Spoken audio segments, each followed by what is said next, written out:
Bruce Pavitt on the Jack Blood Show. Bruce, long time no talk. Great for being with us today. Thanks. Appreciate it. Thank you, Jack. Stoked to be here. So we just had a birthday for Kurt Cobain here on February 20th, and then the 20-year anniversary of Kurt's death is coming up. You have a new book out that is fantastic. I guess it's not that new, but it's still getting a lot of publicity, Experiencing Nirvana, Grunge in Europe. Grunge in Europe, 1989. It's a photo journal of the last week of Nirvana's first European tour. They were traveling with the Tad Band, meeting up with Mudhoney to do a Sub Pop showcase in London. So the book basically captures the moment that Nirvana went from total obscurity to international rock stars. A little bit surprising to all of us, Bruce. I'm sure you included. Did anybody think that Nirvana would be that big? I guess the story is no. Absolutely not. But I'll tell you, by the time they hit their stride in early December of '89, their live show had really been fine-tuned, as well as some of their newer material. And I knew after winning over the British crowd in '89 that they would really go on to make a name for themselves. Why does that remind me of Jimi Hendrix for some reason? He went to Europe to be discovered and then came back to America? It's not that Nirvana or grunge was discovered in Europe by any sense of the imagination, but it didn't hurt. Well, I'll tell you, the British press has remained a very powerful voice in the international music community. And certainly the 80s, pre-internet in Seattle, it was very difficult to get any kind of media attention. So we decided to take the show on the road and get three of our best live bands to London. The New Music Express anointed Nirvana as Sub Pop's answer to the Beatles, which is a pretty good bit of hype. Yeah, and a lot of people do make that correlation between Nirvana and the Beatles. You want to talk about that a little bit and maybe what the truth is versus the myth? Well, I haven't really given it too much thought other than the fact that Cobain was a brilliant songwriter. Frankly, I think he kind of resonates in our society in the same way that maybe a John Lennon would. He was a sensitive, brilliant songwriter and singer, but he was also an activist and somebody who really spoke his mind. And to me, that's where the deeper connection lies. Great songwriting and an amazing person. I think we can all attest to that, and a huge loss for the world, certainly. 20 years later, how is it that grunge is so big? Is it because music has been so bad since then? Or what do you attribute to that, Bruce? Because when I was growing up, they used to call music that was 20 years old classic rock. And now it still sounds like it's new to a lot of kids coming up today. Yeah, well, I think people are always looking for music that has kind of a rich emotional resonance. And frankly, I think so much music today, especially on pop radio, is rather soulless. And I think it's one of the reasons why Cobain and bands like Pearl Jam and Soundgarden still sound pretty good. I think at its core it was pretty soulful music, and I think it holds up pretty well. That is Experiencing Nirvana, Grunge in Europe, 1989. People can get this anywhere, right, Bruce? I don't need to plug a certain site for people to go to. What helps you the most? I think most people go to Amazon.com. You can also go directly to the publisher, bazillionpoints.com, and you get a free poster and a badge if you go that route. Amazing pictures. You took a lot of those yourself from on stage and backstage back in 1989, and some of these pictures never been seen before. Yeah, I would say just about all of them. I took about 500 pictures when I was traveling that last week, and about 200 of them made the book. In addition, there's about 30 photos from London photographer Steve Double, who took some amazing black and white pro shots of all three bands at the Astoria at the Lame Fest show. So if you're a fan of the early 90s Seattle scene, late 80s Seattle scene, I think you're really going to love this book. Grunge in Europe, and then coming back, there were a lot of bad things that did happen during that tour, right? It kind of pushed Kurt Cobain over the edge a little bit, and I guess you guys were there to kind of help him and reel him in. Do you want to tell any stories from the book that my listeners might not have heard before? Sure. Well, aside from the fact that there's just some awesome photos of the band and Kurt, the photos are really laid out to tell a story, to share a narrative. When my business partner, John Poneman, and I first arrived in Europe, we landed in Rome. We had heard that Nirvana was suffering from exhaustion after zigzagging across Europe for 5 weeks. And Kurt Cobain in particular wound up having what I would characterize as a nervous breakdown on stage, smashed his last guitar, climbed a PA stack, threatened to jump. After the show, basically said the band was over, it was breaking up. My partner John took Kurt out and for a walk around the block and chilled him out and told him, look, we're going to pull you out of the van for a day. We're going to walk around Rome, chill out, and let's all try to get to London for this showcase, because the London showcase was really the key to the whole tour. That was the show that was going to broadcast the band's talents throughout the British media. It was absolutely crucial that Nirvana made it to that show, and I think by pulling Kurt out of the van for a day and spending time in Rome, it made all the difference. Nirvana came back together and basically blew everybody away in London. So that's the essential story. It's super hard to explain the book, so people do have to get it. And let's talk a little bit about Sub Pop Records, if we can. I know I've recorded with Jack and Dino before. In fact, my band just did that this last July, and we all know what an awesome guy, what an amazing guy he is. But the first Nirvana album recorded for Sub Pop was Bleach. You had to be a little surprised how that changed everything. I tell you, at the time I was in a band in L.A., and I also had my band in Seattle. The band in L.A. instantly wanted to go grunge. It didn't matter what we were doing and how many offers we might have had and how good we might have been. Bleach changed absolutely everything. I think it's completely underestimated in the cultural effect it had on people. Take me back to those days and what you guys were thinking when that thing started to break. Well, I'd really have to add Superfuzz Big Muff by Mudhoney in there. Jack and Dino had a particularly raw style of recording bands. His studio was a low-budget studio. We didn't pay a lot for the recordings, but he was a genius at capturing the rawness of the groups. And both Bleach and Superfuzz Big Muff by Mudhoney, I think, really captured the public's imagination. The Superfuzz Big Muff, I think, is one of the best records ever made, quite frankly. Totally. Yeah, I mean... Jack and Dino's a genius. I have to say, Nirvana's first record only cost $600 to record, and yet it sold over 2 million copies. Quite a testament to Jack's skills. And he put up with us, too, which never was that easy. But just an amazing guy. Isn't it true that he could have went to any record label after all of that happened and really soaked in the big bucks, and he just never did? And that's amazing to me. He never did. He's a man of great integrity. He's really stuck to his guns. He does fly around the world recording bands. He's done quite a bit of work down in Brazil. He's always wanted to do things on his terms, record music in his style, and there was no way that he was going to compromise his sound and his vision for, let's say, major label interest. Yeah. Your interest in the band Nirvana, for instance, the biggest band, and then Soundgarden, you guys kind of, what was it? You released a percentage of the master tapes, and then I believe we're compensated at some point by Geffen and the bigger record companies that took these guys, A&M and Geffen respectively. But I mean, you had to have been watching kind of like this is your child almost. And when you started seeing Kurt, for instance, running into all kinds of trouble, I mean, was there anything you could do at that point? Was there anything anyone could do? Because I knew a lot of those people too, and I wasn't going to dare be the guy that said anything. Right. You're talking about after Kurt had left Geffen? I'm talking about primarily once, specifically when he got together with Courtney, and then more specifically when fame began to become a problem for him. Well, I'll tell you that Kurt classically was very reclusive, and once he went to Geffen and was spending time with Courtney, he was pretty hard to reach.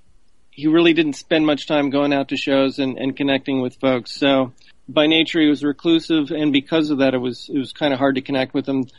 One of the last times I saw him was right after his performance on Saturday Night Live.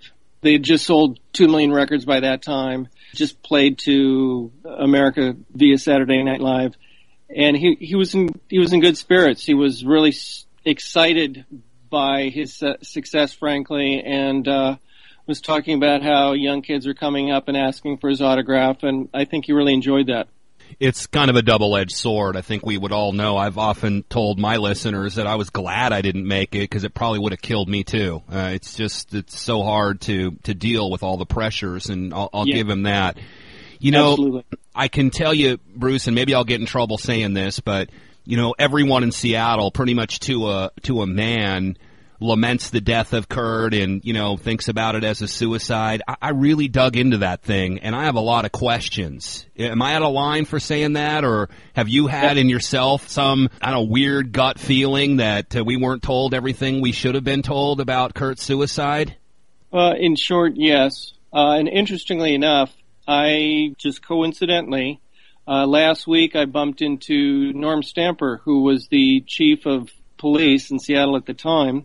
Bumped into him at the airport, and he told me that if he knew now what he knew then, that he would have pursued the case further. He feels that there were some loose ends and was a little sloppy, and he is actively calling for a reopening of the case.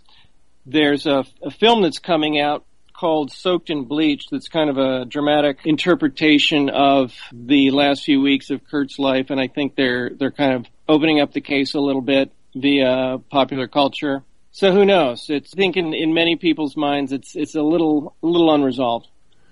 Yeah, you're not going to go as far as to say that it wasn't a suicide, but certainly the investigation was tainted. I think it's fair to say.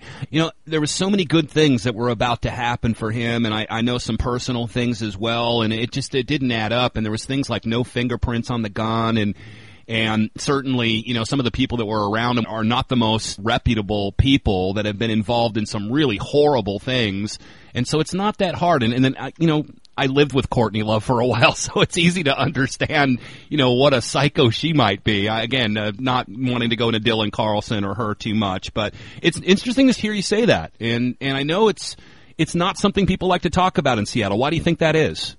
Well, I don't know if I really want to elaborate on this topic too much more, Jack. Yeah.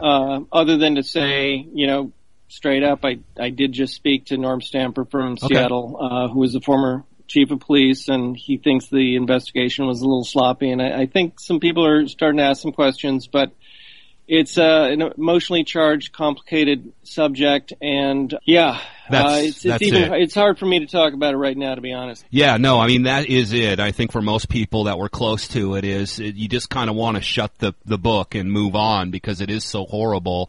And the loss was so great. Experiencing Nirvana Grunge in Europe, 1989, by Bruce Pavitt, Sub Pop Records.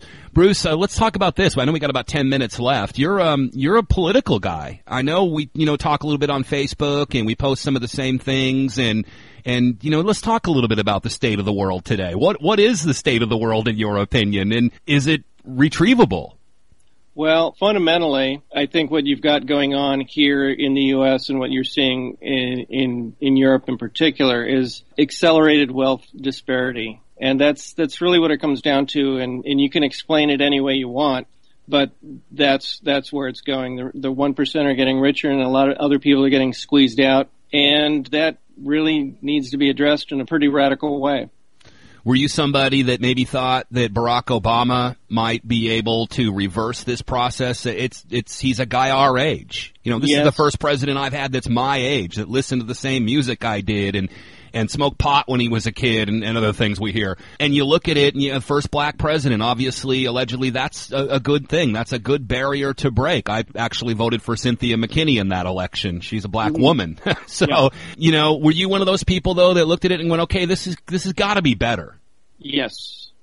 I voted for Barack Obama, and I have been, I think a lot of people I know have been just pretty disappointed with how things have unfolded, and it just seems that the powers that be are, have a real stranglehold on American politics, where corporations now can make unlimited donations to political campaigns.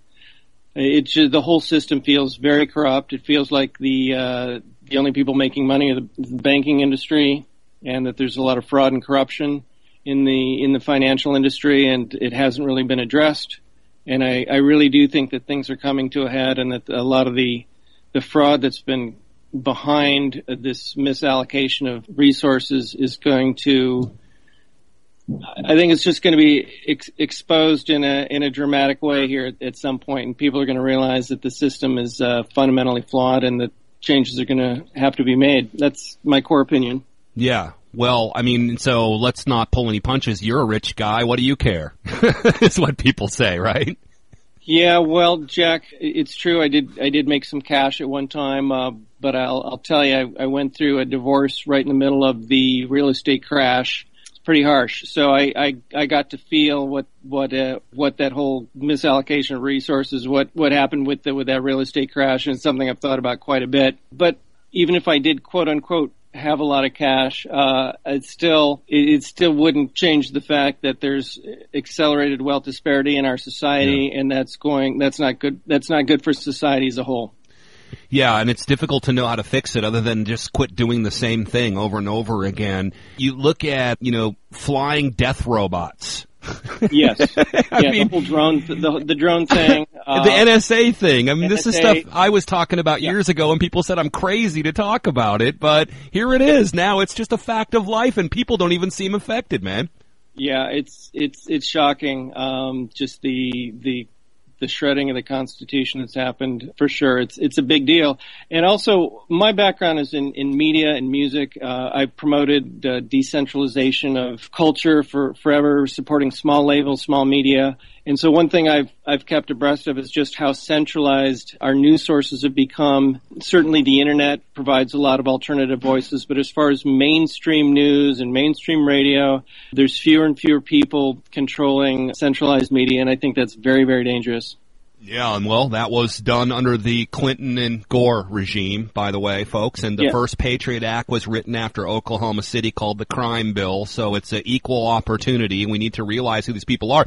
In 2016, it's already looking like it's a Clinton versus Bush. I can't even imagine that people would be able to face that or to not see something wrong with that picture. Right. So the fact that there's less true political dialogue in mainstream media, has everything to do with the ownership.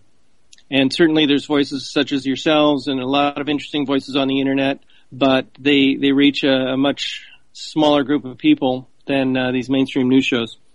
Yeah, I always thought that we would be taking their place, but then they started stealing from us and putting their name on our work in order to give themselves credibility, which proves that if you get enough of consensus, you can get the mainstream media to report on things and even the establishment to move a little bit in your direction. The victories are numerous, and my listeners know that, because I'm almost out of time, and I know you got to go. Bruce Pavitt with us. Get this book, Experiencing Nirvana, Grunge in Europe, 1989. Bruce, I haven't gotten it yet. It's just one of those things I'm waiting to give myself as a late Christmas present. I can't wait to get into it. Let's finish up on this. Where's the music industry today? You somebody that really embodies the do-it-yourself attitude, the whole coalition of people that had to come together to create this Seattle scene that is known and revered around the world is maybe a once-in-a-lifetime thing, some people may say. But look at the music industry today. When I was talking to Jack Endino a couple of months ago, one thing he said to me that really stuck out was something to the effect that I used to know that all of the stuff I recorded would get out. Now I don't even know if it's going to reach an audience. There doesn't seem to be any infrastructure, and most people want their music for free. The record companies are folding. Little labels are folding constantly, as are little radio stations. And I think this is pretty important because the cultural revolution is way more effective than the political revolution. So I want to see it go forward, but I also want to see the artists get rewarded and compensated for their work. I think that's very important as an artist myself. So how do you see this fleshing out? Well, what is the future of the music industry, for instance, or the cultural industry in general? Well, it's really all about the internet, and ultimately you can record something, post it on YouTube, and potentially get 1 million hits. Whether you're going to get compensated for that remains to be seen. However, if you're a performing artist and you're traveling and there's more and more people familiar with your work because of the internet, then you can leverage it that way. But as far as people paying for music, that's in decline, and it's sad to say. I have a couple teens in the house. They don't spend money on music. When I was a teenager, I spent all of my money on music. Yeah. They've got some Spotify accounts. They're streaming. They're listening to music, but they don't really sense it. They don't feel that they should really have to pay for it. And so it's a big challenge for sure. But as far as creating music and getting it out there, the digital age has allowed artists to be able to do that for fundamentally nothing. And that's the upside. Yeah, that is definitely. Same with filmmaking and self-publishing a book and everything else. But if you want to write a second book or do a second record, obviously there has to be a couple of bucks in it for you so you can eat. That is the thing. It's a very challenging time for sure, and I've been scratching my head on that one for a while. I love how you were talking about decentralization, Bruce, and I'm a big decentralize and repeal guy because all laws are selectively enforced, in my humble opinion. I'm not really big on globalism, but it has helped music. And you look at Mudhoney today, and they go play for, 50, 100,000 people in South America. So they're making a living. I mean, talk about that for a second. Yeah, well, that's kind of what I was saying. The Internet's allowed more access to information, so there's a larger global audience for people's work. And hopefully that'll translate into good paid gigs. And Mudhoney is a perfect example. So 20 years since the death of Kurt Cobain, you want to hypothesize? It's fun to think about. I like to think about what John Lennon would be doing today if he was still around. Not that I'm even comparing the two, or Jimi Hendrix for that matter. What would Kurt be doing today? I think he'd still be writing music. You know, when we first signed Nirvana, they really didn't have, I would say, any good material. The first single we put out was a cover song. And what I witnessed was the blossoming of Kurt's genius as a writer. He could write better. And I feel that if he had stayed alive, that he would have continued to come up with brilliant songs. Yeah, and would he be socially or politically active, maybe even more than he was? I believe politically active. Again, socially, he was very reclusive, but he was very willing to state his opinions. He was ahead of the curve on feminism and gay rights and all sorts of things. He was outspoken and kind of a revolutionary in his own right. I think there's a real resonance between him and somebody like John Lennon, who also spoke his mind. What's new with Sub Pop today? You're still involved in the label to some extent? I'm on the board of advisors, so I go in every once in a while and have lunch with my old business partner and talk music. There's a couple bands that I'm really excited about. In particular, there's a group called Mets from Toronto, who is kind of a noise rock trio. I love them. Puts on an absolute amazing live show. There's a hip-hop duo from Seattle, two women, called The Satisfaction. They put out a track called Queens last year that I think is really pretty original. So there's a diversity of music coming out of the label. I think they're going to be putting out a little more Seattle hip-hop, continuing to diversify and continuing to put out cool, interesting stuff. Well, as one loser to another, I really appreciate you being on. That was their tagline there, folks. And I like to think of myself as an Irishman as one of the world's greatest losers. I think that's something that we can all really shoot for out there. Experiencing Nirvana, Grunge in Europe, 1999. There's actually a website called Experiencing Nirvana, experiencingnirvana.com. And Bruce Pavitt, Sub Pop. Great book, Bruce. I can't wait to read it. And I'm sorry our time is a little bit short today, but I appreciate you being with us. Thank you very much. Take care, man. Bye-bye.